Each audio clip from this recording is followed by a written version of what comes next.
Hey, this is Kevin, CEO of Pro to CL. Today I want to talk to you about how to find your life's work and not a bill paying job. That's right. Let me repeat it. How to find your life's work and not a bill paying job. That's got to resonate with somebody here. Look, I'm one of those people that I was programmed when you grow up, work hard, get your diploma, go to college, and then go out and get a government job, right? Go work for the city, go work for the state, go work for the federal government, go work for those industries. And I'm not knocking them, but we were programmed to do that because it meant security to our parents. And for me, I actually believe that. But I'm going to give you a tip today. My first tip is you literally have to know who you are if you're going to go down this path of wanting to do the kind of work that you want to do. You got to know what you're equipped to do, what you're built for, what is in you, what's in your DNA, your distinguished, notable assets, your own DNA, who you are.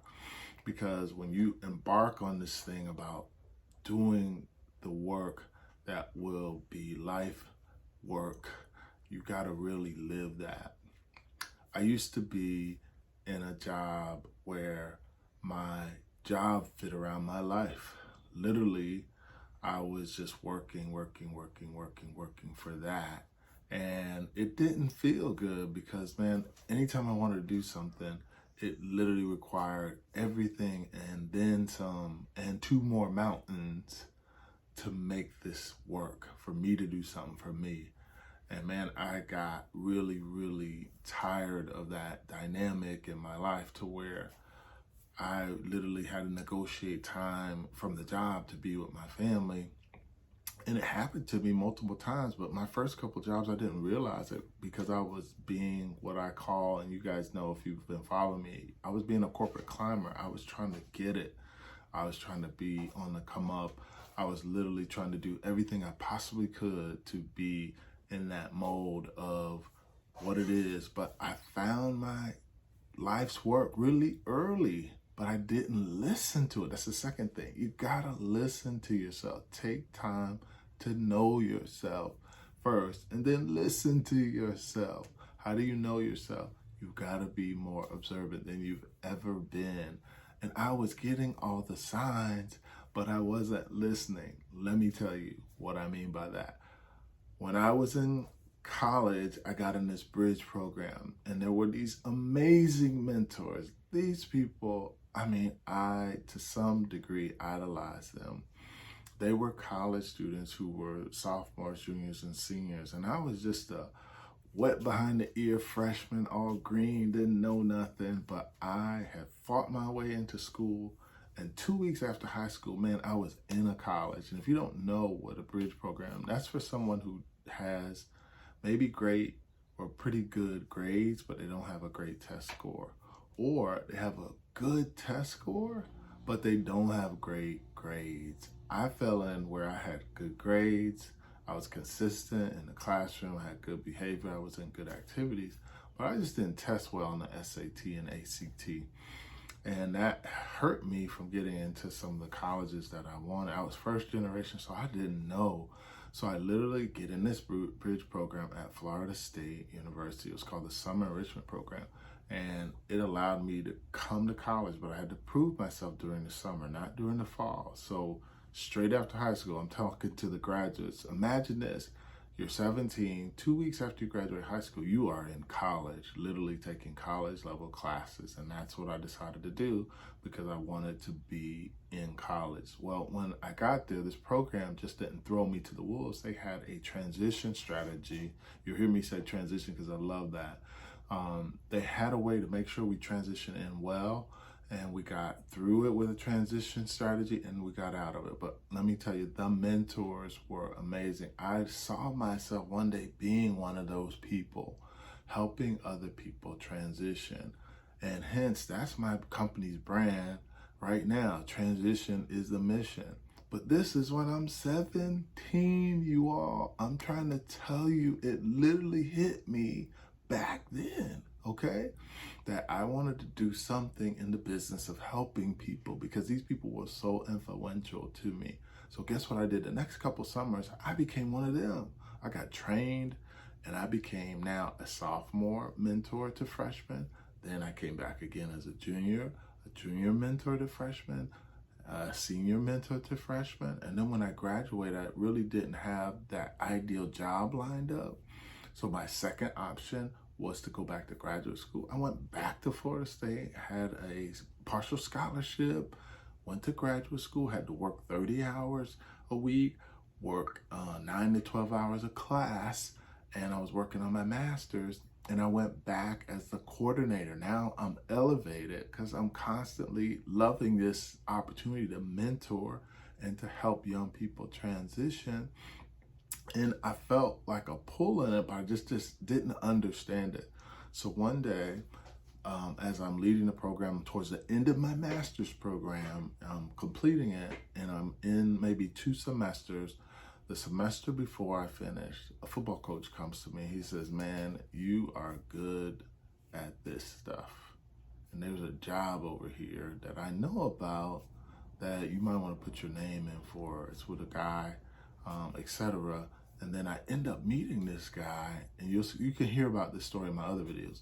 But he ends up liking me, offers me a chance to interview for this same job this football coach is telling me about. And I interview for it, and I get it. And it is the kind of work that I like to do. But guess what? Before I accepted it, one of the most profound things happened, and this is the name of this video. I go to my mom and I say, "Hey, Mom, the job is a good job, but the pay I'm concerned about." And she said to me, she's a hardworking woman. She raised 4 kids, single parent. She says, "Look, for happiness and for you to find your life's work, do you want an opportunity that is a bill-paying job, or do you want to find your life's work? It ain't about the money right here. It's about what your purpose is." And that hit me like a ton of bricks. She said, "Do you want a bill-paying job, or you want to find your life's work?" So I'm saying to you, when you begin here and you're really trying to be the corporate climber, or you're trying to do the career crossover thing where you're beginning to think you're in this job, it's not exactly, what do you want? You want to keep doing that bill-paying job, or do you want to find your life's work? I say to you young people as well, as you're starting out, do you want a bill-paying job, or do you want to find your life's work? Now, let me have a caveat here. Do not just sit back and not do anything. If you're striving to find your life's work, and this is another tip, the third tip here, if you're striving to find your life's work, sometimes you got to do some things that you don't want to do the things you want to do, all right? You might not be 100% passionate about where you are right now, but you want to transition into that. And what I found was I had this opportunity to get this job. It was a really good job. It wasn't super ideal, particularly because of the pay. And I was just finishing graduate school, as I told you earlier. And I had these mountain bills in graduate school, and I couldn't figure out how I was going to pay that and take this job with this salary. But when my mom coached me, and she's still today one of my best coaches, she said, "Do you want a bill-paying job, or do you want to find your life's work?" So I took that job and I began to work on my life's work. So I'm saying to you, where are you? What do you want to do? How do you want to do it? A lot of it takes you getting to go back, listening to yourself. And when you know yourself first, know what it is that you like to do, and then listen to it. And then you may not jump right into it right away like I did. I fought with it. I thought it was about the money.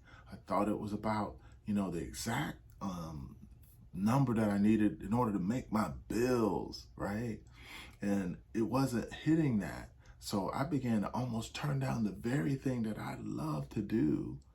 And it really, really is a profound way to think. So I want you to be thinking like that in order to really find the life's work that you want to do. All right, that is the tip. That is the video today. How do you find literally your life's work instead of a bill-paying job? Look, I've got more videos here that help you climb the corporate ladder. I've got more videos that help you decide how to do the crossover. And then if you ultimately want to make the step, like I did, and get into an entrepreneurial space, there's videos on here for you to do and to listen to and to learn and to take notes. So there you have it. That is it. Kevin Carr, CEO of Pro2CEO, where transition is the mission, where we help people find what's next with success.